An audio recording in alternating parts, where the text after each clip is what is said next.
'cause you can't, you won't, and you don't stop. Or when you can't, you won't, and you don't stop. The ethical framework that we're going to deal with is one of the classics in terms of ethics. And it dates back to around the 18th century in its current form. And it's called Utilitarianism.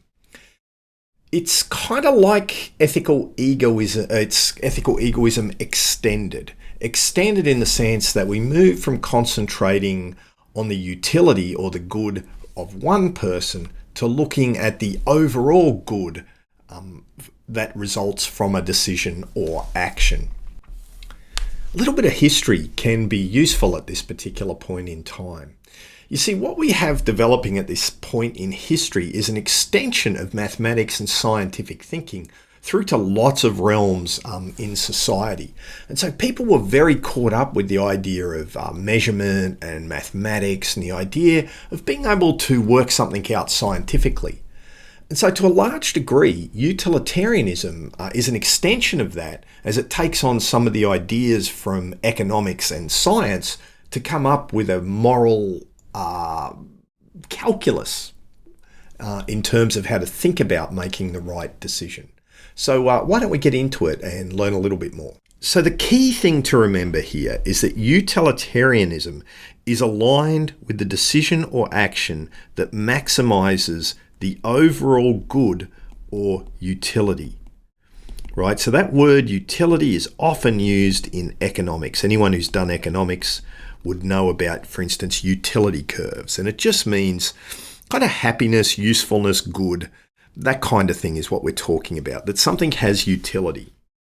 Okay, so the ethical action maximizes overall utility. So what we've got to do is predict and analyze the utility for everybody who is affected by the actions, not just the individual as we had under ethical egoism. The morally right action is the one that has the most net positive or least negative utility overall. And remember, under these normative theories, we're morally obliged to take that action, and it's morally wrong to act in any other way. So the key to utilitarianism is consequences. It extends the idea of looking at the consequences from the individual under egoism to everyone who's affected by it under utilitarianism. Now, we're going to deal with classic utilitarianism, although there are other extensions of it that have come about since that time. Look, I'm going to briefly touch on those so that you're aware of them, but it's not something that we're looking to concentrate on.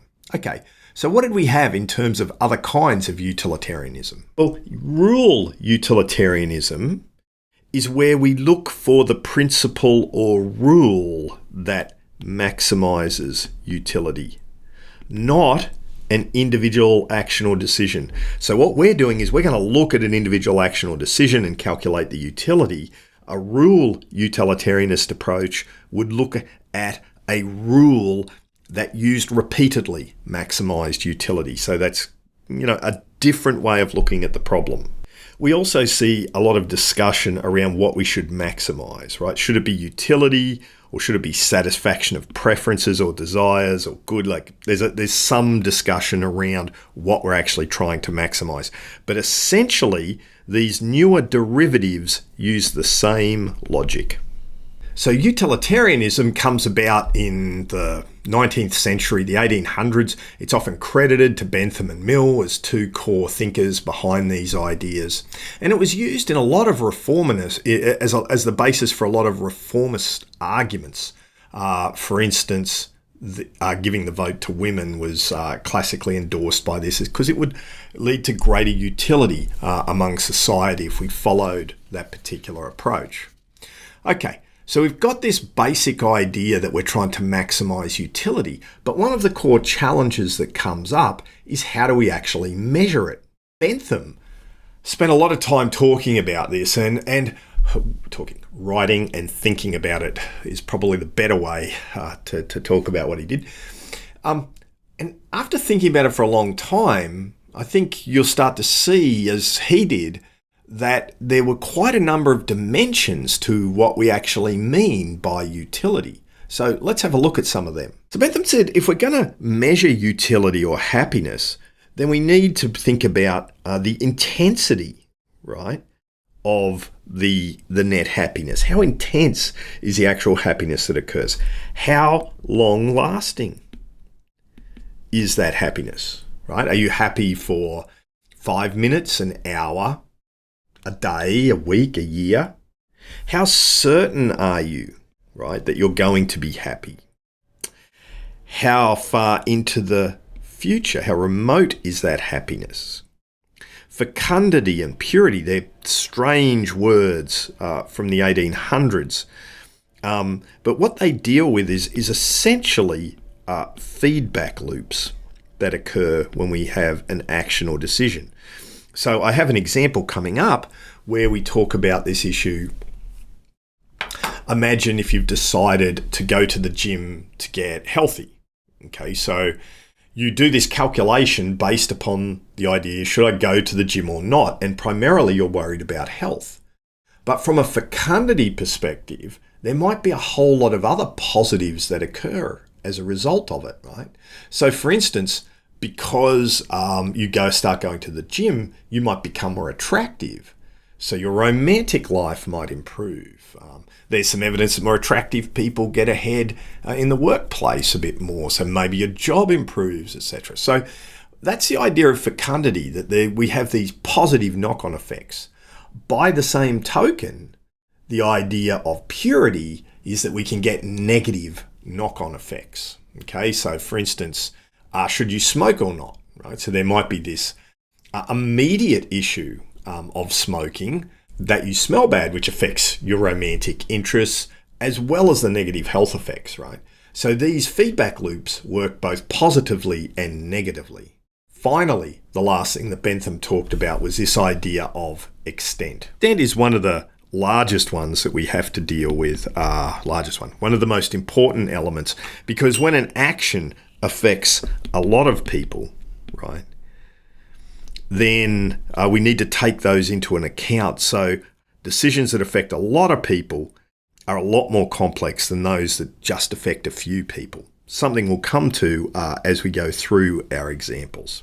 So under a classical approach to utilitarianism, what we do is we carry out the philosophic calculus or the hedonistic calculus. We estimate the increase or decrease in pleasure or pain experienced by each individual affected. We add them all up, and we do this for each alternative. Then we compare the net utility score after we add all that up for each option to determine what to do, and then morally we have to adopt the one with the highest utility score. So let's just look at some of the details here, because it can be a bit more complex than what you might first think. So we've got to calculate changes in both pleasure and pain. So some people can go up and some people might actually be harmed and suffer pain and go down. They've both got to be included in the calculation.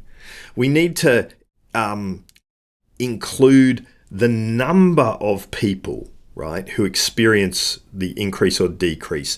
That's what Bentham was talking about in terms of extent. Each person's happiness is considered equal, right? No one is more important than the other, so there's no weighting of individuals. Happiness or utility should be short-term and long-term. Okay, so this is this idea of duration, and we should include the knock-on effects under fecundity and purity. So it's really quite a complex conceptualization of what we mean by happiness or good or utility.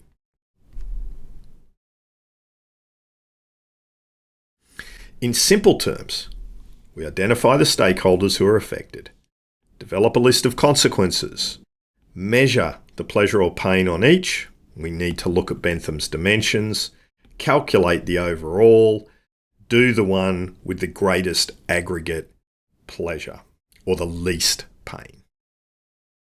It should, be really least pain. So I think an example might prove useful here to think about. We're going to use a simple one that you've probably run across or going to run across at university, and that's doing a group assignment. Now, again, this is a normative framework. It's telling you what the ethical thing to do is. Okay, so the answer to this is the ethical thing to do. What does utilitarianism tell us? The ethical thing to do is a thing that maximizes total utility for those affected. Okay, so imagine that we've got a group assignment with 3 people, A, B, and C. You find out persons A and B are very lazy, and you're going to constantly have to follow them up. Their quality of work's going to be low, even if you wanted them to contribute. C isn't highly motivated. They'll do a bit better work than A and B, but it'll be lower than your quality of work. So now you've got 3 options. You could do all the work. You could do most of the work with some help from C because they're going to be easier to get to work with you. Or you could make everyone contribute, which is going to be very painful because you're going to have to call meetings, make them turn up, try and get them to do it. And even then the work's going to be fairly low quality, right? So here we have our options. Option 1, option 2, and option 3. We've got your utility score and we've got utility scores for A, B, and C. Now, I've just made up a scale here, right? A scale of utility of -10 to +10. Imagine -10 being the most pain you could endure, okay? So, I don't know, heaven forbid it doesn't happen, but several members of your family die, you lose all your money, you lose your job, everything. Like it's very negative. It's a very negative effect. At the other end, we have +10. You've found the partner of your dreams, you've won gold lotto, you've got the job you wanted, you can do a rap album with Snoop Dogg, whatever your desire is, it's been achieved. That's what a +10 is, all those things occurring at once, right? It's hugely impactful and positive. Okay, so now we've got to put our scores down, how much utility. So if you, under option 1, do all the work, well, you're not going to be very happy, right? Maybe 5 scores of utility. You're going to get a good grade and you'll do it. So, okay, so I get to do the work and the learning and I get a decent grade. Okay, 5. A gets a good grade and they don't have to do much work. They're happier than you, right? And B and C, the lazy ones, well, they haven't had to do anything, right? And they know that they don't want to do anything, so it's even happier for them. Okay, so you can see they score higher on utility logically because they don't have to do the work. They don't have the pain of doing the work that you do, but they get the same grade.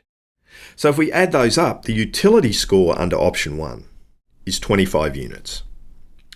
Let's look at option 2. Again, you do most of the work, 5. You make person A do some work, so their utility goes down, right? Because they've got the same grade, but now they've got some pain. B and C don't do any work. They maintain the same utility score. Overall utility, 23.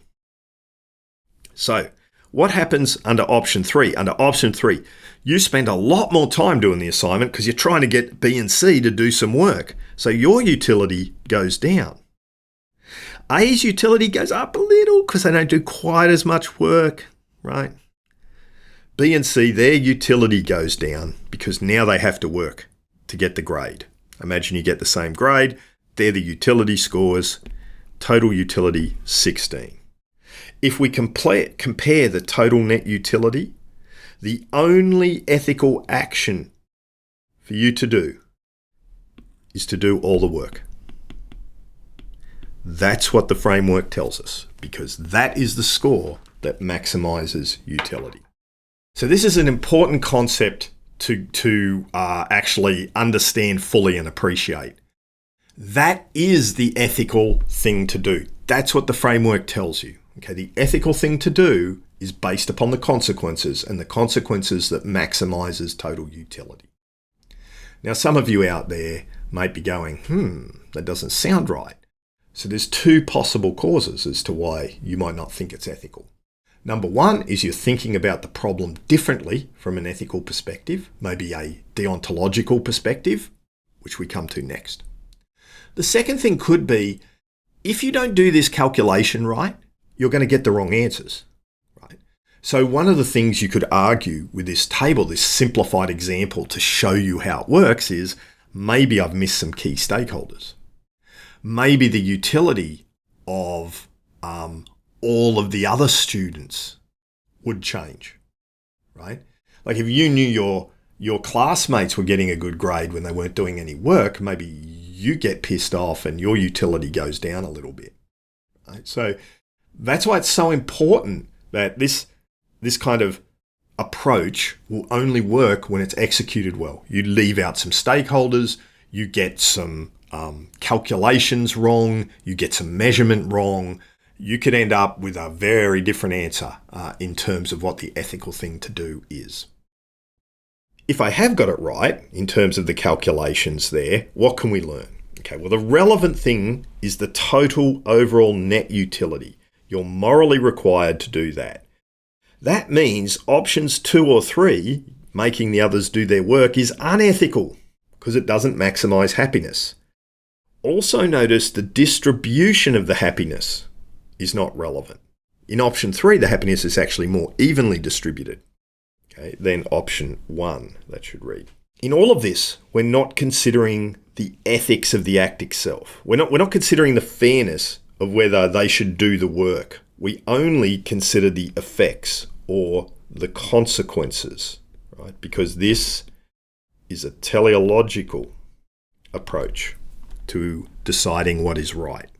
So one of the core criticisms of utilitarianism is the measurement problem, right? How can you accurately measure the utility, particularly across multiple stakeholders, when you have no certainty of what's going to happen, etc.? So it's a real problem, the measurement problem, and it's central to the whole approach. If we can't measure, we can't calculate a total net utility. Key criticism of a utilitarian approach.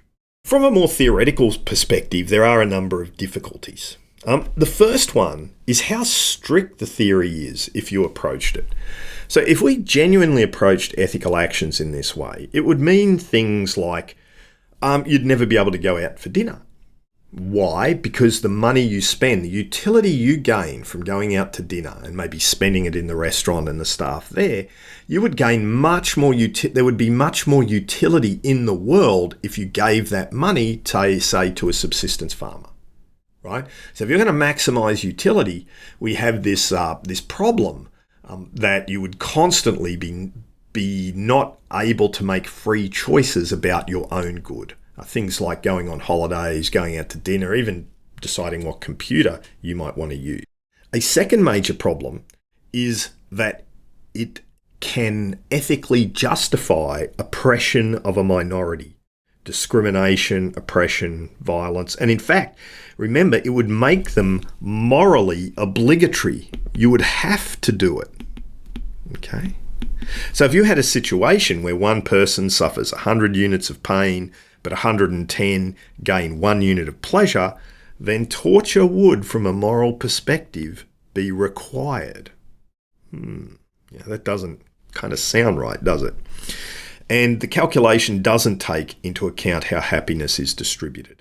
Okay, so you might want to think about that. If you think about the evenness of distribution of things, then this is probably not going to sit well as an overarching theory either. Despite those difficulties, this approach is the one that's probably applied most in business. There's a few reasons for that, and they often won't use these terms, but you might hear terms, particularly in government, like a cost-benefit analysis. A cost-benefit analysis is getting pretty close to a utilitarian analysis. All they're doing is replacing happiness with money.